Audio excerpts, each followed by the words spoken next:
राक्षस प्रवृत्ति का बताया और साथ ही श्राप देने की बात भी कही है। आपको बता दें, कांग्रेस के राष्ट्रीय महासचिव रणदीप सुरजेवाला कैथल में एक जनसभा को संबोधित कर रहे थे, जहां पर उन्होंने बीजेपी के समर्थकों पर विवादित टिप्पणी की। आइए सुनवाते हैं आपको रणदीप सुरजेवाला ने किस तरीके का विवादित बयान बीजेपी के समर्थकों पर दिया। राक्षस हो तुम लोग।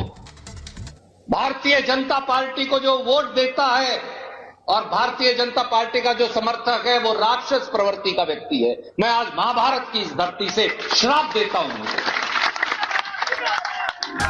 इस बीच एक और बड़ी खबर सुरजेवाला पर संबित पात्रा का पलटवार आया है। उन्होंने कहा कि जनता को कांग्रेस गाली दे रही है। पात्रा ने कहा कि बीजेपी को वोट देने वालों को गाली दी जाती है। विरोध में अंधी हुई कांग्रेस। सुरजेवाला की बात आपने सुनी, उनका बयान सुना। वो बीजेपी के वोटर्स को राक्षस कह रहे हैं, उन्हें श्राप देने की बात कर रहे हैं और उनके इस बयान के बाद बीजेपी ने भी पलटवार किया है। संबित पात्रा जो कि राष्ट्रीय प्रवक्ता है पार्टी के, उन्होंने कहा है कि बीजेपी को जो जनता वोट करती है, जो लोग वोट करते हैं, उन्हें श्राप दे रही है, उन्हें गाली दे रही है, उन्हें कोस रही है। और पात्रा ने कहा कि विरोध में अंधी हुई है कांग्रेस। बिल्कुल सीधा चलेंगे अपने सहयोगी अखिलेश के पास, जो इस वक्त हमारे साथ जुड़े हुए हैं। अखिलेश, बीजेपी के सपोर्टर और वोटर को कांग्रेस श्राप दे रही है और यह तय है कि बीजेपी इस पर जबरदस्त तरीके से हमलावर होने वाली है। अखिलेश, बिल्कुल, और सवाल यह भी है कि इतने बड़े कांग्रेस के नेता जो कि खुद हरियाणा में सबसे कम उम्र के मंत्री रह चुके हैं, वो अगर इस तरह से बयान देते हैं और कांग्रेस ने अब तक अपने को इसका समर्थन या इस बयान से डिसोसिएट नहीं किया है।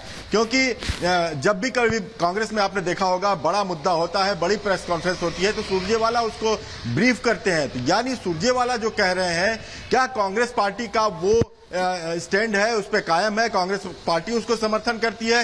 क्योंकि लगातार कांग्रेस के अगर सोशल मीडिया ट्विटर हैंडल को देखें तो हर घंटे अपडेट होते रहते हैं। कई घंटे पहले ये उनका बयान है सुरजेवाला का। ऐसे में कांग्रेस अभी तक चुप है।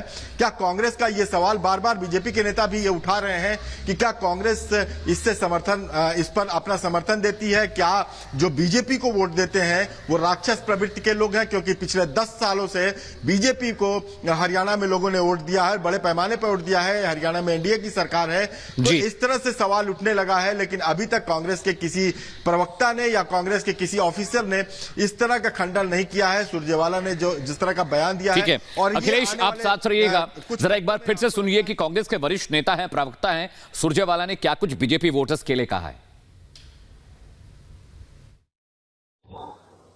भारतीय जनता पार्टी को जो वोट देता है और भारतीय जनता पार्टी का जो समर्थक है वो राक्षस प्रवृत्ति का व्यक्ति है। मैं आज महाभारत की इस धरती से श्राप देता हूं।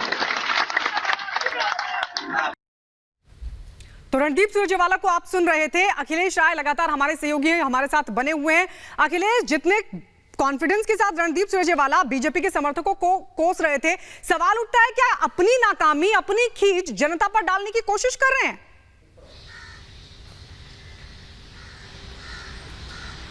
बात तो यही समझ में आती है, क्योंकि पिछले 10 सालों से सुरजेवाला लगातार हरियाणा में कोशिश करते रहे हैं। चुनाव भी वो लड़े थे, पिछली बार हार चुके हैं।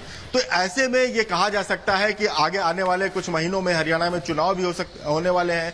ऐसे में अगर सुरजेवाला इस तरह की बातें करते हैं। अखिलेश, मैं आपको रोक रहा हूं, माफी चाहता हूं। विनीत गोयनका जी जुड़े हमारे साथ, बीजेपी के वरिष्ठ नेता। विनीत जी, बहुत बहुत स्वागत है रिपब्लिक भारत पर। सुरजेवाला बीजेपी के वोटर्स को राक्षस कह रहे हैं, उन्हें श्राप दे रहे हैं। क्या ये खींच है कांग्रेस की जो अब मंच पर खुलकर सामने आई है? एक पुरानी कहावत है, खिंचानी बिल्ली खंबा नोचे।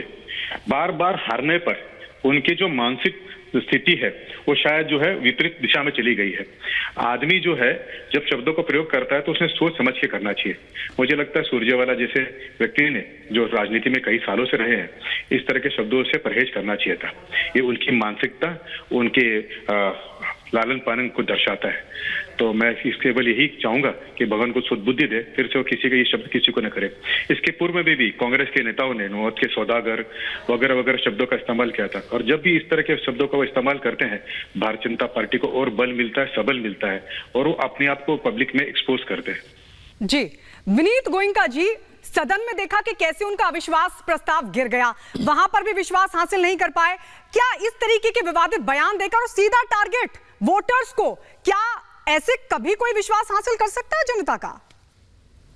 सुरजेवाला जी की खुद की राजनीतिक स्थिति इस समय पे ठीक नहीं है। कांग्रेस में वो अपने आप को ढूंढने की कोशिश कर रहे हैं। मुझे लगता है कि उसी फ्रस्ट्रेशन में, उसी गफलत में उन्होंने अपने आप को मीडिया में बनाए रखने के लिए ऐसे बयानों का इस्तेमाल किया है। मैं फिर से बिल्कुल विनीत जी, बहुत बहुत शुक्रिया आपका इस बातचीत के लिए। लेकिन अब सबसे बड़ी बात यह है कि क्या इस बयान के बाद कांग्रेस ने खुद सेल्फ गोल कर लिया है? एक बड़ी खबर अपने दर्शकों को बताएंगे। बड़ी खबर दरअसल क्या है, सीएम हेमंत